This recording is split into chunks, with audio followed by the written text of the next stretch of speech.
आज का जो प्रसंग था सत्संग का कि शास्त्र विधि को त्याग कर जो मनमाना आचरण करते हैं उनको न तो कोई सुख हो, न उनके कोई सिद्धि प्राप्ति हो, न उनकी गति हो, यूजलेस। तो शास्त्र विधि अनुसार कौन से मंत्र हैं?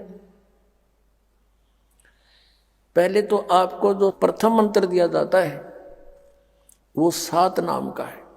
पुण्यात्माओं, हमारे चारों वेद, पवित्र गीता, ये गॉड गिवन स्पिरिचुअल नॉलेज है, प्रभु दत्त है। और जो हमारे पुराण हैं ये ब्रह्मा जी, विष्णु जी और अन्य ऋषियों के अनुभव और ब्रह्मा जी से प्राप्त ज्ञान को मिश्रण करके इन्होंने अपना अनुभव लिखा है। परमात्मा की जानकारी और वे ऑफ वर्शिप जो वेदों और गीता में है वो फाइनल है। उससे अतिरिक्त हमने कोई मंत्र जाप नहीं करना चाहिए। हमारे सदग्रंथ बताते हैं कि ओम तत्सत इति निर्देश है, नथिंग एल्स। यही निर्देश है, फाइनल फैसला है, डायरेक्शन है इस 3 मंत्र के जाप करने की, सच्चिदानंद घन ब्रह्म को पाने की। अब यहां प्रसंग उठता है, कई श्रद्धालु कहते हैं कि भाई गुरुजी नाम तो इन देवताओं के देते हैं और इनकी पूजा को मना करते हैं। पुण्यात्माओं, आप बच्चे हो और आप दूध के जले हुए हो। अब अपना कर्म मत बिगाड़ना, क्योंकि आप इस दास से अधिक नहीं जान सकते।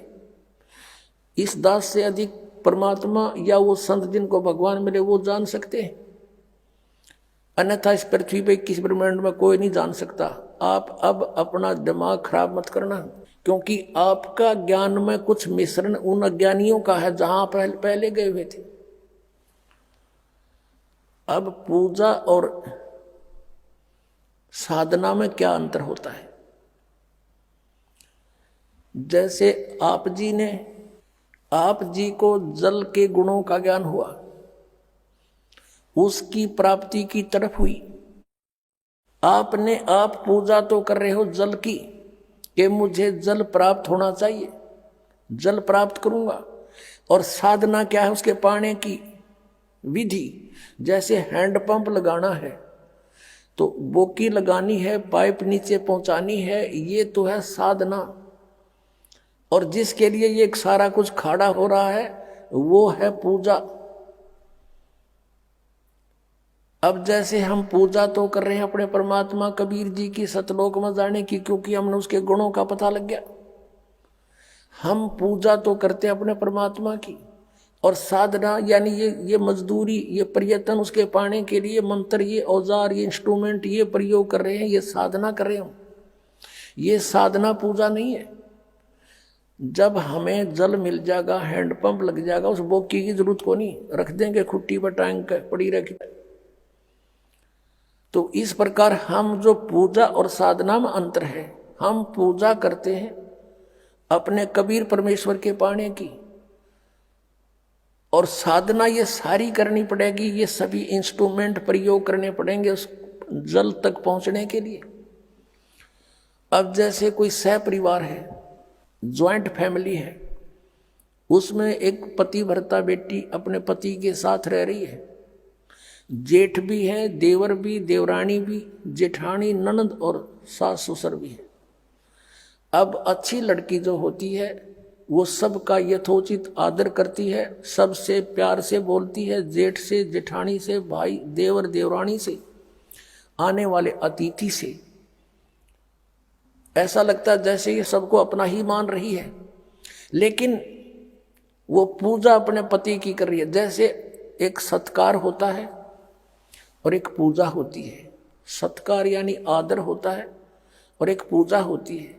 सत्कार तो वो पति भर्ता सबका करती है, लेकिन पूजा अपने पति की करती है। और जिस समय वो अलग होते हैं, भिन्न होते हैं, अलग अलग होते हैं, तो अपने सभी वस्तु जो उसके हिस्से में आते हैं, एक चम्मच भी ना छोड़, जेठ और जेठानी के चाहे कितने मीठी बोलना थी, कितना प्यार से रहती थी, और सब कुछ उठा कर अपने पति के साथ अपने कमरे में रख लेगी, क्योंकि वो अंतर से पूजा उसकी कर रही थी। उनसे मिलाप रखना अनिवार्य था, नहीं तो कलह मच जाए। तो हमारा एक ज्वाइंट फैमिली है। ब्रह्मा विष्णु महेश यहाँ के मुखिया हैं, इन 3 लोग के कुछ ये प्रधान बना रखे, एक विभाग के मंत्री हैं। और जो भी हमने लाभ लेना, जैसे कोई प्रधानमंत्री का व्यक्ति और स्टेट हरियाणा में रह रहा है, तो उसने जिस चीज की आवश्यकता होगी यहाँ के डिप्टी कमिश्नर से या मंत्री से बोलेगा और वो तुरंत उपलब्ध करा देंगे, क्योंकि उनको मालूम है कि किस समर्थ से संबंध है इसका। ऐसे ही आप जी इस काल के लोक में रहोगे, आपको सुविधाएं तो यही देंगे। ये तो जब तक आप उस परमात्मा की शरण में नहीं हो तो आपको वर्क डन ही देंगे, आपकी किस्मत देंगे। और जब समर्थ से संबंधित होगे, जो मांगोगे वो दे देंगे ये। लेकिन कितना देंगे? परमात्मा के आदेश से, यानी आपके शुभ संस्कार बनेंगे, उन संस्कार के आधार से आपको फिर ये वो धन देंगे यही। जैसे आप जी ने उल्टा लटका हुआ संसार रूपी पेड़ के विषय में जाना, और जैसे हम कोई आम का पौधा जमीन में बोएंगे तो जड़ की तरफ से जमीन में दबाया जाता है एक गड्ढा बना के, तो पूजा करेंगे जड़ की।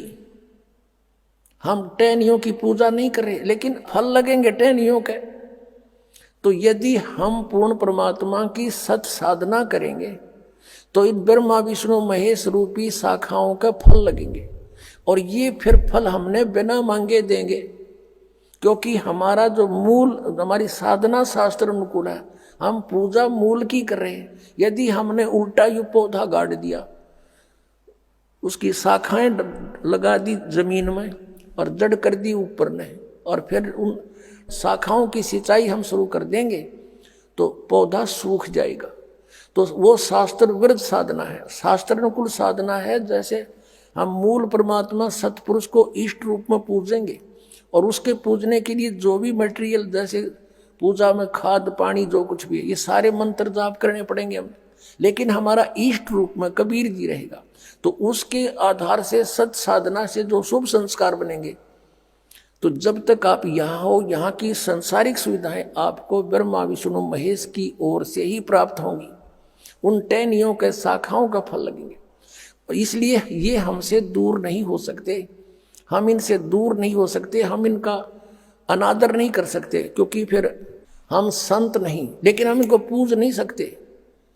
जैसे पति व्रता का उदाहरण आपको दे दिया, वो पूजा जो अपने पति के प्रति समर्पित है वो किसी के प्रति नहीं हो सकती, और वो उसके दुश्मन भी नहीं है। अंडरस्टूड है।